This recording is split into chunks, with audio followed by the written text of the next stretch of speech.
Hello students, welcome to video lesson 8-7. We're going to finish up our conversation on factoring polynomials. This is going to be our last video for chapter 8, and then we will take a test and we'll move on to more about quadratic equations in chapter 9, so get ready for that. But today we're going to talk just briefly about two special cases when we factor quadratic trinomials, or I should say quadratic polynomials in general, because obviously this first example here is not trinomials, but they're binomials. Now, what I'm going to tell you is this is not necessarily like a required method, but it is a very helpful shortcut that can shorten your factoring in a lot of cases, especially when we get values in front of our squared. Like here we have a 4k squared. There, in certain situations, we can make life a lot easier, okay? So if we look at this first special case, it says factoring the difference of two perfect squares. Okay, when we say two perfect squares, what we mean by that is two terms or two things that we can take the square root of very nicely and that we know the square root of, okay? Now I'm gonna do this first one here, x squared minus 25. I'm gonna do it sort of in the old-fashioned way after I rewrite it for just a second. And then I'll show you sort of how this is going to work and show you the shortcut then to do the other two, okay? So if I have x squared minus 25, if I were to rewrite that as x squared plus 0x minus 25, now this sort of looks like the type of quadratic equation that we used to factor, right, back in section 8.5, I believe, where there's no number in front and we're just looking for really two numbers that multiply to be a negative 25, and they need to add up to be this middle term, which is 0. Okay, now hopefully we're all on the same page that this right here is exactly the same as this, right? These two things are the same because I've just put a plus 0x in there, but 0x is nothing, right? So it's just putting nothing in the middle. But what that helps us to do is it helps us to factor this, like I say, sort of in the old-fashioned way, where we ask what multiplies to make negative 25 and what adds up to make 0. Okay, what can we think of? How are we going to add two numbers together and get them to be 0? Well, they need to be one positive and one negative, and they need to be the same value, right? A negative 3 plus a positive 3 makes 0. Or a negative 7 plus a positive 7 makes 0. So what I'm going to do is I'm going to look for two numbers like that where one's negative, one's positive, but they're really the same number. And I need them to multiply to be this negative 25 here, okay? So if what two numbers could multiply to make negative 25 where they're both sort of the same number? Well, that's negative 5 and positive 5. Negative 5 times a positive 5 is going to equal negative 25, right? And negative 5 plus positive 5 is going to cancel out and be 0. So what I do is I then factor, I make one of them x plus 5, and I make one of them x minus 5. Okay, and then right here I have my factored form. Okay, x minus 5 and x plus 5 is the factored form. Now, I don't want to have to do this part where I put in that plus 0x every single time, so I'm not going to. What I want you to notice is x squared, if I were to take the square root of it, which maybe I'll do up here, if I were to do the square root of x squared, what do I get? Well, I get x, right? Notice that that's right down here. The square root of x squared is the first piece of each of these terms. And then take 25, which I have right here. What happens when I do the square root of 25? Well, the square root of 25 is 5, right? But remember, when we take a square root, there are positive and negative options, right? Square root of 25 could also be negative 5. So that's why it shows up as a negative 5 and a positive 5 right here, because I took the square root of 25. Now, that sort of shortcut of just square rooting the first piece and square rooting the second piece always works as long as you can easily take the square root of both pieces and they are connected with a minus sign, okay? If they're connected with a plus sign, this doesn't work. So just so we're on the same page, if it ever says like y squared plus 16. I don't care that you can do the square root of y squared and you can do the square root of 16. I don't care. This doesn't work. Okay, it doesn't work because the plus sign is in the middle. It has to be a minus sign, all right? It has to be a minus sign. So if we look at our next example, it says a squared minus 81. And the first question to ask yourself is, okay, I see just a squared piece and then a number connected with a minus sign. Can I take the square root of both of the pieces that I see? Do we know the square root of a squared? Yeah, we do. The square root of a squared is just a. Do we know the square root of 81?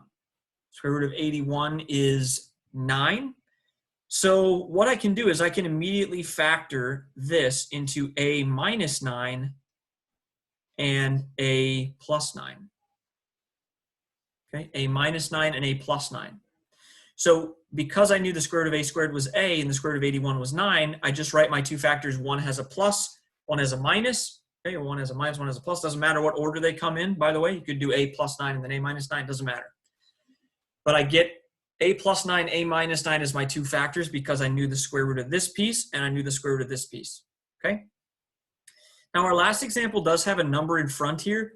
So it's important to note that this special case is only going to work when the number in front of your squared piece is also a number you can take the square root of. Okay, so the question is, can we do the square root of 4k squared?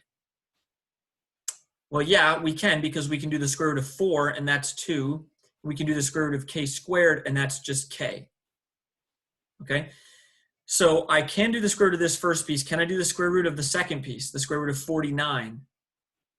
I can. The square root of 49 is 7, so I can do this, and maybe this time I'll make this one plus, just to show you that the order doesn't matter. 2k plus 7, and then my other factor is going to be exactly the same thing, but it's going to be a minus 7 instead, so that I cancel out that middle piece, okay? So this little shortcut can always work as long as you have two pieces, both of which are something squared, and they're connected with a minus sign, okay? So that's how we factor what we call the difference of two squares, as I said here, difference of two squares, okay? The other special case is something like this, where when we go through our factoring process, we actually end up with two factors that are the same, okay? And I'll show you sort of how we can recognize that potentially, all right? But first, we're just gonna look at this quadratic trinomial here, and we're going to just factor it, like I said, the old-fashioned way, which is always gonna work for these, by the way, okay? Always gonna work. But again, there's no number in front of x squared, so I'm just looking for what two numbers can multiply to make 9 and add up to make 6. Okay, two numbers that multiply to make 9. Multiply to make 9. Well, my only choices there, I think, are 1 and 9 or 3 and 3, right? 1 and 9 or 3 and 3. So 3 plus 3 is 6, right? And 3 times 3 is 9, which means both of my factors are actually going to get a plus 3. Because 3 times 3 is 9 and 3 plus 3 is 6. So they both end up looking like this. Okay, that's now my factored form for this quadratic polynomial. And this is something that I can actually write more simply, because recognize that this is really just something multiplied by itself, right? How do we generally in math class write something multiplied by itself in a shorter or more simple way? Something multiplied by itself is really just that something squared, right? So this is x plus 3 squared. So this is going to be the simplest factored form of this polynomial, x plus 3 squared, which tells me it showed up twice. Okay, that showed up twice. So what I want you to recognize is this, similar to the topic example or the first special case, we started and we ended with something that we could take the square root of, right? Because the square root of x squared is this x right here. The square root of 9 is this 3 right here, okay? And so I can always do that, square root the first piece, square root the last piece, if when I take the square root of each of these pieces and I multiply them together and double it, I get the middle piece. Let me show you what I mean. The square root of x squared is x. The square root of 9 is 3. If I do x times 3, what do I get? X times 3 is 3x. Okay, now double that. How many do you have? Which is essentially saying times it by 2 again. What do we get? Well, we get 6x, which is exactly what I wanted because that's the middle term, okay? So when I took the square root of this, I got x. The square root of this, I got 3. Multiply them together and double it, I get the middle piece. So then I can just skip right to the end, okay? Now, I promise this is going to become more helpful when we get a value in front of that x squared because you're not going to want to do the window method when you have this option right here, I'm guessing, okay? Let's look at this one and just double check that this also fits the criteria for this special case. Can I take the square root of x squared? Yes, I can. I get x. Can I take the square root of 25? Yes, I can. I get 5. If I multiply these together, what do I get? I get 5x. Double that. Do I get 10x? Yes, I do. So this fits the criteria, and I'm done with my factoring. It's just this squared. Okay? And like I said, you can do that the old-fashioned way too, right? Two numbers that multiply to make 25 and add up to make 10. Well, what multiplies to make 25 and adds up to 10? That would be 5 and 5, right? So I would have two terms that would both say x plus 5.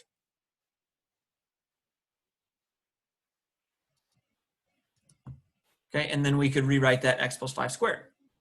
All right. Now, one thing I'm going to say, and then I'm going to sort of do, well, this is my sort of my more complicated example, okay? The first thing that I want you to notice about this example is right here, okay? Right there. That is a minus sign, right? It says minus 20x. It's not a plus sign like it was in these first two, plus 6x plus 10x.